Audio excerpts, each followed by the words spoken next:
Command, total कितने command है? 7 command है, किसी को कोई दिक्कत नहीं। अभी उत्तरी कमांड में चेंजिंग किया जाएगा, उसे थिएटर कमांड बना दिया जाएगा। देखिए सेना अलग होती है, थल सेना का वायुसेना से कोई डायरेक्ट कनेक्शन नहीं है। वो यहाँ से रिक्वेस्ट जारी करेंगे अपने कमांडिंग ऑफिसर को, तो वो कमांडिंग ऑफिसर एक्शन लेगा। सब तीनों अलग अलग काम करते हैं, थल सेना, वायुसेना, नौसेना। तो इसमें कोऑर्डिनेशन में बहुत कमी हो जाती है। यह कमी सबसे ज्यादा देखा गया था तो जब पठानकोट एयरबेस पर हमला हुआ था, तब पठानकोट एयरबेस पर जैसे हमला हुआ, वायुसेना का वो एयरबेस था, अब वायुसेना को ट्रेनिंग दिया गया मेनली हवा में लड़ने के लिए, जबकि जमीन पर लड़ने की मेन जिम्मेदारी किसके पास है? थल सेना के पास है। किसके पास है? थल सेना के पास है। तो थल सेना जो है वो जमीन पे रहती है, वहां पे थल सेना।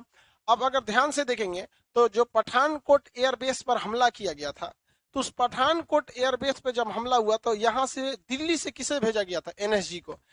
तो बड़ा सब समस्या हो गई आपस में क्या करने के लिए? कोऑर्डिनेट करने के लिए। क्या करने के लिए? कोऑर्डिनेट करने के लिए। तो इसके लिए भारत में बनाया गया सीडीएस का पद, चीफ ऑफ डिफेंस स्टाफ। जैसे बिपिन रावत थल सेना को भी एडवाइस दे सकते हैं, वायुसेना को भी, नौसेना को।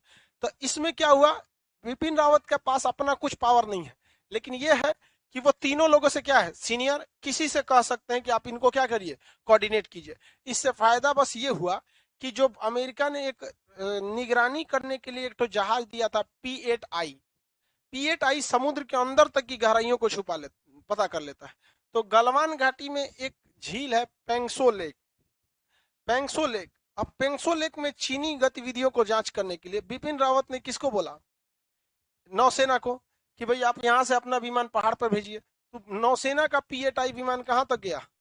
पहाड़ों तक गया, निगरानी के लिए। समझ में आ गया कि नहीं आ गया? पूरा निगरानी के लिए था। अब भारत सरकार कहना चाह रही है कि हम एक थिएटर कमांड बनाए।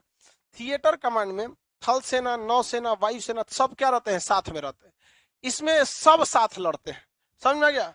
तो चाइना पाकिस्तान को काउंटर करने के लिए भारत का उत्तरी कमांड को क्या बनाया जा रहा है? Theatre command.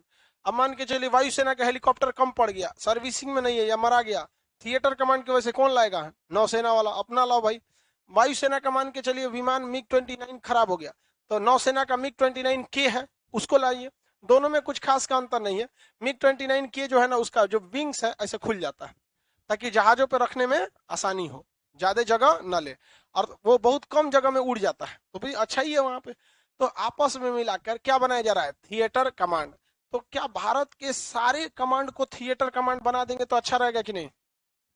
हाँ, अच्छा तो बहुत रहेगा, लेकिन हाई रिस्क में चले जाएंगे लोग।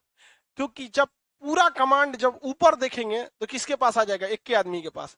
और अगर उसका दिमाग घूमा, प्रधानमंत्री को एक साइड हुई है, जैसे हुआ था म्यांमार में हुआ तख्ता पलट, पाकिस्तान में मुशर्रफ, परवेज मुशर्रफ क्या था? सेना प्रमुख था। कारगिल की लड़ाई जबरदस्ती लड़ना चाहता था। आइए नवाज शरीफ कहें कि हम कहा तुम बताया क्या ही नहीं, तो कह कौन ची है तुम, भगाओ इसको, प्रधानमंत्री से हटा, यहाँ पे ज्यादा कूदेगा मरवा देना इसको। अब बताइए, सेना जब अपने हाथ में कंट्रोल ले ली तो सेना से मुकाबला करने कौन जाएगा? बिहार पुलिस? हाँ खाली टैंक से कचार देगा सब। सेना से कोई मुकाबला कर सकता है जी? कभी नहीं कर सकते वहां पे। तो अगर हम थिएटर कमांड बना देंगे तो फायदा तो बहुत है, आराम से लड़ाई उड़ाई में। लेकिन लड़ाई क्या रोज रोज होती है? रिस्क रोज रोज रहेगा, कहीं तख्ता मत पलट कर दे। अभी क्या है, थल सेना क्या करेगी? वायुसेना को रिक्वेस्ट भेजेगी, वायुसेना नौसेना को। लेकिन एक जगह है कश्मीर, वो हमेशा डेंसली, हमेशा वो विवादित में रहता है पाकिस्तान चाइना को, तो वहां जरूरत है, वहां कमांड दे दीजिए वहां पर।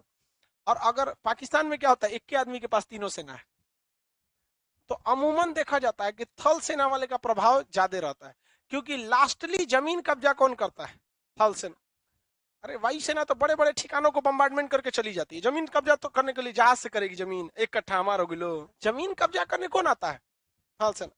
बढ़त देने के लिए, बड़ी बड़ी मशीनरी उड़ाने के लिए, पुल, कारखाने, बिजली घर, डैम उड़ाने के लिए कौन आता है? वायु।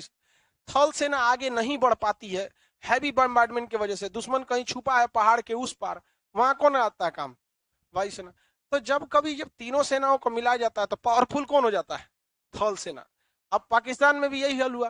तो पाकिस्तान की थल सेना ठीक ठाक है, नौसेना देखिएगा, एयरक्राफ्ट कैरियर एक को नहीं, हेलीकॉप्टर कैरियर एक भी नहीं, फ्रिगेट एक भी नहीं। कॉर्बेट 7 को, डिस्ट्रॉयर एक भी नहीं, परमाणु पनडुब्बी एक भी नहीं। ले, नौसेना है ही नहीं उसके पास। हम लोग नौसेना से उसको चाहे तो घेर के रख देंगे लोग। बहुत तगड़ी नौसेना है भारत की। अभी 4 ठो और विमान वाहक पोत आ रहे हैं, ये आपको लेटेस्ट बात बता रहे हैं। भारत में बनेगा चारों, और वो हेलीकॉप्टर को ले जाएगा। और ये आईएनएस विक्रांत है ना, इसको डेडिकेटेड कर दिया जाएगा किसके लिए? जहाजों के लिए। अब विक्रांत और विक्रमादित्य ये केवल किसके लिए? लड़ाकू जहाज। आचार को किस लिए आ रहा है? हेलीकॉप्टर सबके लिए। वहां बढ़िया है, जितना भारत के लिए सब नौसेना सही रहते हो। तो थिएटर कमांड समझ में